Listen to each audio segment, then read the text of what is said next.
The desert wind howled across the ruins, whispering secrets from a time so distant it felt more like myth than memory. The sun hung low, casting golden light over crumbling stones and half-buried pillars. Somewhere beneath this sand once stood the beating heart of a civilization whose name still stirs awe.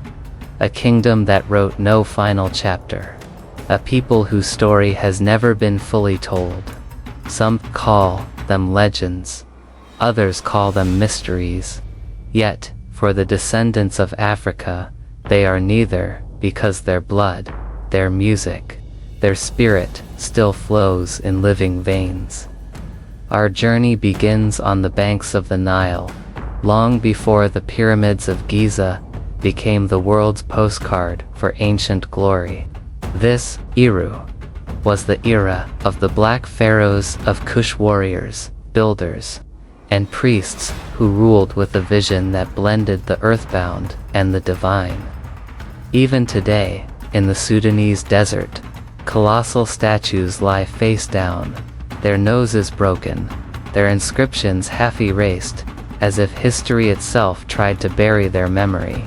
But why? Were they erased because they were conquerors? Or because they stood as proof that Africa's greatness was not borrowed from others but born of its own soil? The silence of the ruins offers no answer, only the mystery of what remains missing. Travel further west, across the shimmering dunes of the Sahara, and the whispers of the past change. Here we meet the lost city of Tikrit, in what is now Mauritania, place of stone villages and intricate grain storage systems, built nearly 4,000 years ago. Archaeologists say these were the early architects of organized life in West Africa, perhaps the ancestors of the Soninke, founders of the Ghana Empire. And yet, we know so little. Who taught them to build so precisely? What caused them to abandon their city? Drought, war, or something far stranger? The answers hide in scattered pottery shards and silent walls. But in the griots' songs, the oral historians of West Africa can still hear echoes of their pride, their laws, their belief that dignity was not granted by kings, but guarded by the people themselves. But the mystery deepens when we look southward toward the rainforests of Central Africa. Here lies the story of the Kingdom of Congo, a realm that rose in the 14th century, long after the fall of Rome, and thrived on trade, diplomacy, and artistry. Portuguese explorers described a land of vast cities, organized streets, and kings draped in velvet. Their courts alive with drums and oratory. Yet, in the archives of European chronicles, something is always missing, the full voice of Congo itself.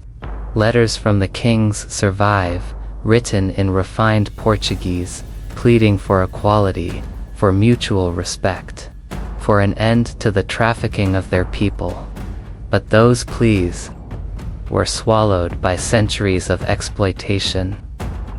It is here that history takes on its sharpest edge, because mystery is not always about what we cannot know. Sometimes it's about what has been deliberately silenced. Story. And then there is the story of the Great Zimbabwe, a stone city without mortar, whose walls rise in graceful curves, as if sculpted by giants. In the 19th century, European settlers refused to believe that Africans had built it. They invented elaborate myths: Phoenicians, lost Israelites, wandering Arabs, anyone but the Shona people whose ancestors still live nearby. Why? Because to acknowledge African genius was to challenge the lie on which colonial rule depended. For decades, archaeology was twisted to serve politics, and the truth became a casualty of power. Even today, Walking among those stone towers, one can feel the weight of that stolen narrative. But the Shona know the truth. The elders still tell their children, "These are our stones. This is our city." Mystery is often romanticized in history, but for Africa, mystery has also been weaponized. Whole civilizations have been reduced to riddles, their achievements explained away as accidents or borrowed ideas.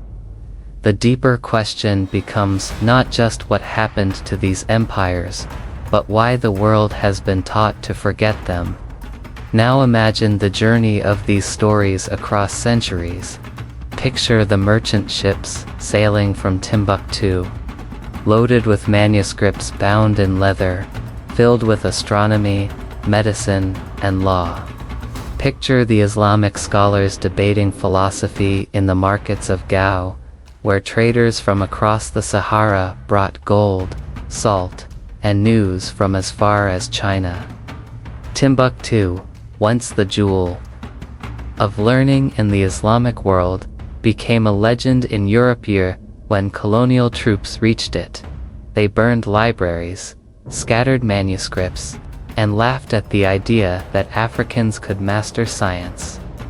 Many of those works survive only in fragments, hidden in private family collections, their secrets still locked away. The irony is sharp. History's biggest mysteries are not always ancient. They can be as recent as yesterday's erasure. And this is where African history ties itself to the present, not as a relic, but as a living fight for dignity. Consider the Swahili Coast, where stone towns like Kilwa and Lamu rose on trade with Persia, India, and Arabia. These cities were cosmopolitan long before the word existed, home to poets, sailors, and architects whose coral stone buildings still stand. Yet, in the 1500s, Portuguese cannons reduced Kilwa to ruins in a single day, shattering centuries of cultural exchange. What was lost in that single day cannot be measured in silver or ivory. It was the confidence of a people in their place in the world, a confidence it has taken centuries to rebuild. The Islamic world plays a complex role in this story. Islam came to Africa both as a source of connection and as a force of domination. In Mali, in Songhai, in the scholarly courts of Timbuktu, it brought literacy, scholarship, and architectural grandeur. But in other places, it came with the sword, demanding conversion, taxing the unconverted, and sometimes participating in the enslavement of non-Muslim Africans. This dual legacy, faith and force, still stirs deep emotions today. The mystery lies not only in what happened, but in how those events shaped African identity, blending belief systems, reshaping languages, and altering the course of kingdoms. Yet despite conquest, erasure, and distortion, Africa's past refuses to vanish. You can hear it in the call of a Malian kora, in the patterns of Ghanaian kente cloth, in the proverbs of the Yoruba, and the dances of the Zulu. These are not museum pieces, they are living proof that history's biggest mysteries can still breathe, speak, and move. Every ruin, every half-buried statue, every burned manuscript is an unfinished sentence in a story that belongs not only to Africa, but to the world. Because in truth, these mysteries are not locked in the past. They are questions about how we tell history, whose voices we trust, and whose truths we choose to see. And so, as the wind moves through the ruins, and the sun dips below the horizon, the mystery deepens, not because it cannot be solved, but because solving it requires something more difficult than archaeology. It requires listening to the descendants of those whose cities we call lost, whose voices we call silent, whose history we call unknown. In the quiet hours before dawn, somewhere in Mali, an old man sits cross-legged beside a locked wooden chest. His hands are weathered, but they move with reverence as he lifts the lid. Inside are manuscripts, centuries-old ink fading, pages fragile. They are works of science, law, and poetry from a time when his city was the envy of scholars from Cairo to Cordoba. His family has guarded them through wars, colonial raids, and the chaos of modern conflict. To outsiders, they are relics. To him, they are proof. Proof that his ancestors thought deeply, wrote brilliantly, and lived in a world that recognized their wisdom. Proof that cannot be erased by the flames of ignorance. Across the continent, similar acts of preservation unfold quietly. In Ethiopia, priests still guard the rock-hewn churches of Lalibela. Carved in the 12th century from solid stone, their passageways lit only by flickering candles. Pilgrims believe these churches were built by angels, working through human hands. But historians remain unsure how such engineering feats were achieved in so little time. In Benin City, descendants tell stories of bronze casters whose art captured the soul of the kingdom art. So advanced that European traders at first doubted it could be African. Many of these bronzes were looted, shipped to London and Berlin, where they remain in glass cases. Their absence is its own mystery. Why must Africa's treasures be admired everywhere but home? The more one searches for answers, the more it becomes clear. The mysteries of Africa are not locked only in lost cities or undeciphered scripts. They are also in the gaps of what has been taken, misrepresented, or deliberately hidden. And yet, these gaps have never been entirely empty. African memory is resilient. When a statue is broken, its meaning is carried in song. When a manuscript is burned, its wisdom survives in oral tradition. When a people are displaced, their culture travels with them, woven into the rhythms of daily life. In the streets of Zanzibar, you can hear it in the tarab music that blends African drums with Arabic melodies and Indian strings, a harmony born of centuries of cultural meeting and partying. In Cape Coast, Ghana, you can feel it in the weight of the castle walls, where Africans were held before being forced onto ships, bound for the Americas. For those who return to visit, standing in the dark stone dungeons is not an academic exercise, it is an encounter with a history that is at once personal and global. The mystery here is not what happened we know. The question is how humanity allowed such cruelty, and how, against all odds, dignity endured.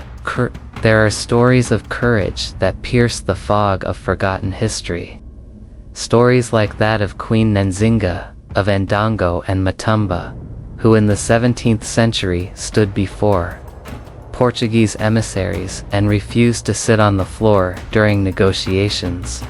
Instead, she ordered one of her attendants to kneel so she could sit upon their back. Making her position clear, she would meet them as an equal, or not at all. Some might see this as theater.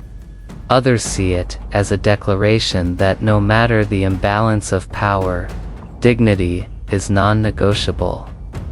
Mysteries persist not just in Africa, but in its diasporas.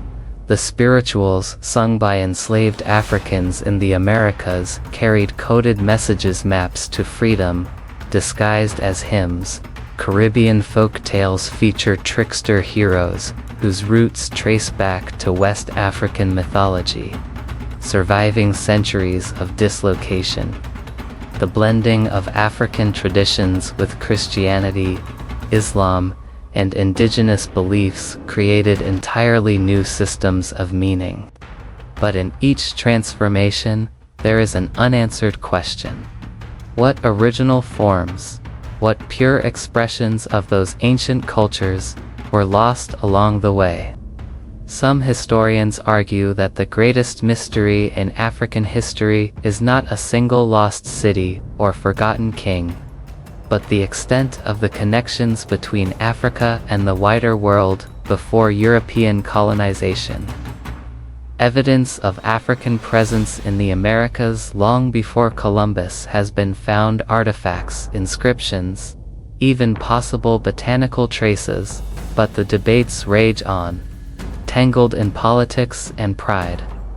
Likewise, the role of Africans in early global trade networks is still being rewritten, as new finds emerge from the sands of Oman, the depths of the Indian Ocean, and the cliffs of Madagascar. Each discovery forces the world to reconsider the idea of Africa as an isolated continent. But perhaps the most profound mystery is how, after centuries of erasure, so much has survived. How languages like Swahili, Yoruba, and Amharic still carry echoes of ancient tongues. How hairstyles, body markings, and rituals from centuries past still appear in villages and cities alike. How, in places where history books were written by conquerors, memory refused to bow. Today, archaeologists, historians, and local communities are working together to bring these hidden histories into the light. In Sudan, teams are excavating pyramids older than those in Egypt. In Nigeria, projects aim to digitally reconstruct the looted Benin bronzes, while campaigns push for their physical return. In Mali, thousands of rescued Timbuktu manuscripts are being digitized, ensuring they survive even if conflict threatens again. Each of these efforts is a form of justice, not only restoring artifacts, but restoring pride. And yet, the work is not just about recovering the past. It's about understanding how these mysteries shape the present. Modern African nations grapple with borders drawn by colonial rulers who ignored the cultural landscapes they divided. Old rivalries, once tempered by trade or diplomacy, were inflamed by foreign interests. Recovering the knowledge of pre-colonial governance, trade systems, and conflict resolution could offer pathways to healing divisions today. For descendants of the African diaspora, these discoveries carry a different weight. They are not just academic, they are deeply personal, too. Know that your ancestors were more than victims, that they were astronomers, builders, philosophers, warriors. Changes the way you see yourself in the mirror. It challenges the quiet lies inherited from centuries of propaganda. It whispers, you come from greatness. The mysteries of African history are not puzzles to be solved once and locked away. They are living questions, shaping identity, demanding justice, and inspiring new creation. They ask us to imagine not just what was lost, but what can still be built. And so, when the desert wind moves across the ruins of Kush, when the waves lap at the coral walls of Lamu, when the chorus strings hum in a Bamako courtyard, these are not echoes of a dead past. They are invitations to remember, to reclaim, and to continue the story. Because the greatest mystery of all may be this: despite everything, conquest, enslavement, erasure, Africa's heart still beats, strong, unbroken, waiting for the world to listen.